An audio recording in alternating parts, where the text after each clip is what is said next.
आदाब नाज़रीन, news 16 digital में आप सभी का खैर मकदम है।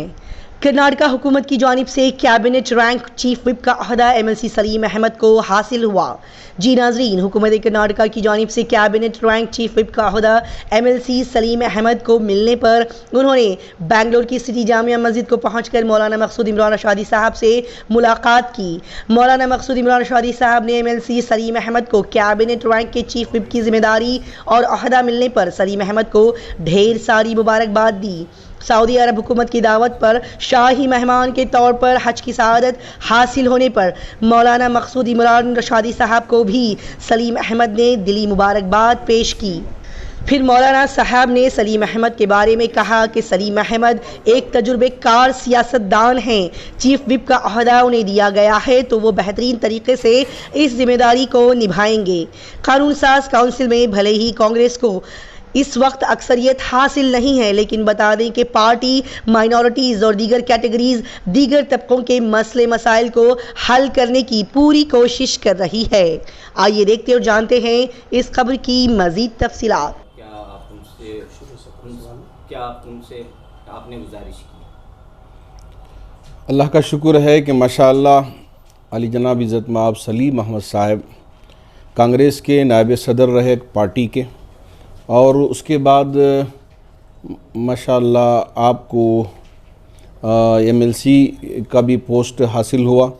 अब एमएलसी के बाद एक कैबिनेट दर्जे की रैंकिंग आपको मिली है। जैसे एक मिनिस्टर को सारी सहूलतें और बहुत सारी चीज़ें मुहैया होती हैं, तो इसी तरह आपके लिए भी इस वक्त ये ओहदा चीफ व्हिप का ओहदा मिला है। तो इस पर मैं सबसे पहले मेरी जानिब से और हमारे तमाम अहबाब की जानिब से दिल की गहराइयों से मुबारकबाद पेश करता हूँ, और उम्मीद करता हूँ चूँकि एक बहुत ही बाअखलाक इंसान भी हैं और बहुत सुलझे हुए इंसान हैं और बहुत खामोशी के साथ काम करने वाले अहबाब में से आपका शुमार होता है, तो इसलिए हम उम्मीद करते हैं कि जो ओहदा आपको मिला है, इससे पहले भी अल्लाह ने आपको दिया था और फिर दोबारा उस ओहदे पर आपको फाइज फरमाया है, तो हम उम्मीद करते हैं कि आप इस ओहदे की मदद से कौम मिल्लत की और हमारी रियासत की फलाह व बहबूदी के लिए जो भी काम किया जा सकता है, चूँकि एक कैबिनेट दर्जे के अंदर पहुंच जाना एक बहुत बड़ी बात होती है, तो इससे बहुत सारे काम करना आसान हो जाता है।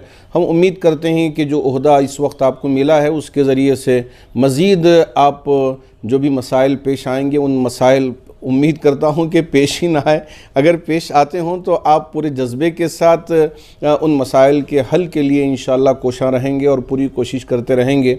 और हमारी ये रियासत तमाम रियासतों के दरमियान में अव्वल नंबर पर आए, हमारी ये ख्वाहिश भी है और हमारी दुआएं भी हैं।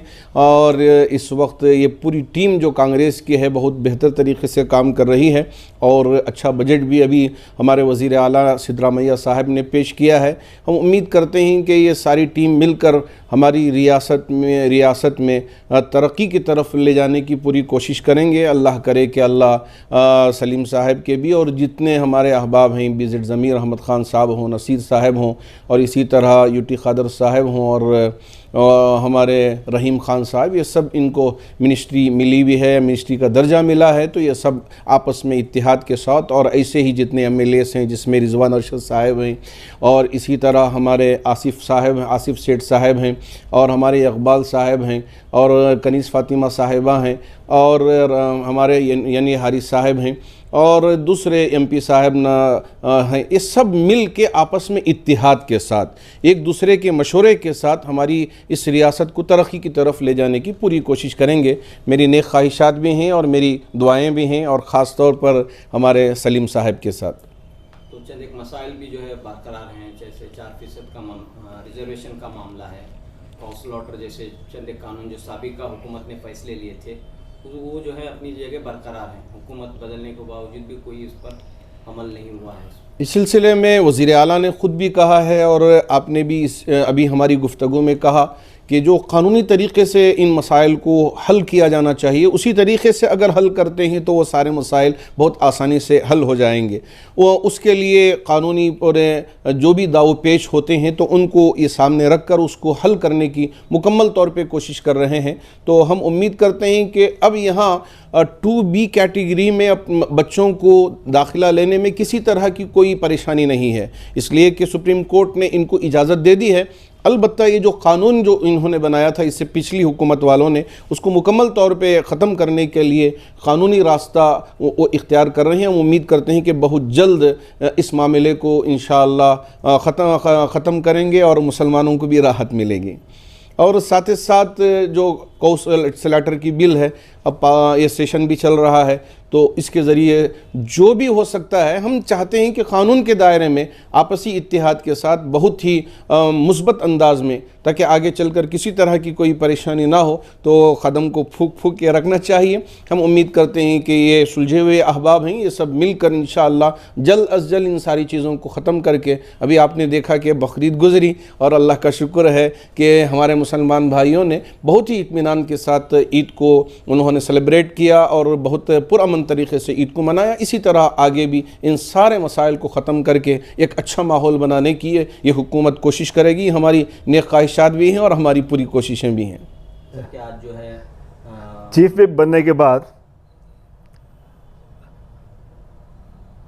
मैं मौलाना मकसूद इमरानी रशीदी साहब से मिलने आया, उसे दुआ करवाने के लिए जो रिस्पॉन्सिबिलिटी मुझे दिया गया है, हमने उनसे इंतज़ार किए दुआ कीजिए कौम के लिए, लोगों के लिए, अमन और शांति के लिए दुआ कीजिए और मेरे लिए भी दुआ कीजिए ताकि जो ओहदा दिया गया है उसमें कौम की खिदमत करने के लिए और काम करने की मुझे ताकत मिले। और मौलाना भी कल ही वो हज करके आए, बड़ा अच्छा लगा उनसे मिलने के बाद। तो हज करने के बाद मेरे लिए दुआ भी वो करेंगे और मुझे जो आगे करना है वो भी उन्होंने ताकीद की है। तो चंद एक बातें भी जो है आपके सामने रखी गई हैं, जैसे रिजर्वेशन का मसला है और भी चंद मामला भी जो हैं। ये रिजर्वेशन जो 4% रिजर्वेशन है जो बीजेपी हुकूमत ने निकाली थी, हमारा वादा रहा इलेक्शन में और हर जगह हमारी मीटिंग में हमने कहा है कि कांग्रेस जब हुकूमत में आएगी 4% जो रिजर्वेशन विड्रॉ किए थे उसको बरकरार करेंगे। 4% ने अब हम मांग कर रहे हैं, 6% की मांग हम कर रहे हैं। हमने चीफ मिनिस्टर से भी बात की है, इंशाल्लाह हम कोशिश करेंगे कि 6% दिया जाए, लेकिन 4% जो विड्रॉ किया है वो तो गारंटी है, लेकिन और भी परसेंटेज बढ़ाने के लिए हम कोशिश कर रहे हैं। काउंसिल में जो है कांग्रेस को अक्सरियत नहीं है, तो कैसे मसले हल होंगे? और खास क्योंकि काउंसिल में मेजॉरिटी आज भी बीजेपी की मेजॉरिटी है और हमारी वहाँ माइनॉरिटी है, उसके बावजूद हम पूरी कोशिश करेंगे जो बिल पास करने के लिए। डेमोक्रेसी में ऐसा डिस्कशन करना पड़ता है, लेकिन कुछ ऐसे बिल हैं जो बीजेपी खिलाफ करेंगे, उसके बावजूद हम पूरी कोशिश करेंगे। अभी जो 2 बिल जो आपने कहा था, कॉन्सुलेटर और एंटी कन्वर्जन, वो अब लॉ डिपार्टमेंट में डिस्कशन में है। हम पूरी कोशिश करेंगे जल्द से जल्द उस बिल को काउंसिल में लाएँ, असेंबली में लाए, पास करके जो है वो जो चेंजेस करना है, जो अमेंडमेंट करना है, वो अमेंडमेंट हम जल्द से जल्द हम करेंगे। काउंसिल के अंदर जो बजट के सिलसिले में भी बहस हो रही है, तो क्या कोई पहलू आ रहा है सर इस? नहीं, बजट ने आज हमारे यहाँ काउंसिल में गवर्नर एड्रेस पे डिस्कशन हुआ, ख़त्म हुआ। आज असेंबली में गवर्नर डिस्कशन पे आज रिप्लाई कर रहे हैं। कल सुबह चीफ मिनिस्टर सिद्धरामैया जी काउंसिल में आकर रिप्लाई करेंगे। उसके बाद परसों से जो है बजट पे डिस्कशन होगा। सिद्धरामैया जी बेहतरीन बजट दिए हैं, सिर्फ मुसलमानों को नहीं, सब के लिए अच्छे बजट दिए हैं। आज कोई भी क्रिटिसिज्म नहीं है, हर तबके के लोग खुश हैं। सिर्फ बीजेपी के जो लोग सियासत कर रहे हैं वो नाराज़ हैं, उनको लगता है कि इस तरह बजट आज कभी किसी को ना मिला। माइनॉरिटीज़ को बहुत अच्छा तरीके से फंड्स अलॉट किए, जितने भी जो 8 महीने के लिए, लेकिन दूसरे कौम के लिए भी जो है काफ़ी कुछ फंड्स दिए, काफ़ी कुछ प्रोग्राम्स दिए, तो इससे सब खुश हैं। ये हमने कहा था कि हमारा जो कॉन्सेप्ट है सर्व जनांगद शांति और टोटा, सर्वरिगु समापालू सर्वरिगु समाबालू, सबके लिए जो है ये बजट है, सिर्फ कोई एक कौम के लिए नहीं है। इसलिए आज कर्नाटका में अमन, शांति और भाईचारा है, यही हम चाहते थे, आगे भी यही होगा। दो मर्डर्स के जो वाकयात पेश आए उसके बाद जो है कम्युनल पॉलिटिक्स भी देखने को मिल रही है। अब बीजेपी वाले जानबूझ के कोशिश कर रहे हैं कि ये डिवीज़न लाने की, लेकिन कर्नाटक के लोग अमन चाहते हैं, शांति चाहते हैं, भाईचारा चाहते हैं। लेकिन हमारा पुलिस डिपार्टमेंट जो सक्षम है, हमारे अच्छे होम मिनिस्टर हैं परमेश्वर साहब हैं, chief minister Siddaramaiah ji, DK Shivakumar deputy chief minister, सारे लोग मिलके जो है ऐसा कोई कदम जो अगर फ़िरका पर ताकतें समाज को तोड़ने की कोशिश करेंगे तो बिल्कुल सख्ती से उन पर एक्शन लिया जाएगा। और कोई भी अगर कोई हेट स्पीच भी करेगा उस पर कार्रवाई होगी, उन पर केस बुक किया जाएगा, उनको अरेस्ट किया जाएगा। आखिर में क्या आप मैसेज देना चाह रहे हैं? हम यही कहना चाहेंगे कि आज 4 साल बीजेपी की हुकूमत है कर्नाटका में, हर जगह जो है बहुत सारे इश्यूज़ पे लेके बहुत परेशान किया मुसलमानों को, चाहे हिजाब हो, हलाल हो, अजान हो, ये सारे लेके जो है आज भी कॉमन सिविल कोड के बारे में बात कर रहे हैं। ये जानबूझ के बहकाने की कोशिश कर रहे हैं, लेकिन कर्नाटका में लोगों ने दिखा दिया कि हर कौम के लोग ने दिखा दिया कि हम शांति चाहते हैं, भाईचारा चाहते हैं। और ख़ास तौर इस हुकूमत में आने में मुसलमानों का बहुत बड़ा हाथ है। 90% लोगों ने, मुसलमानों ने कांग्रेस को वोट किया है। आज कांग्रेस अगर सत्ता में आई है, पावर में आई है, वो मुसलमानों की वजह से आई है।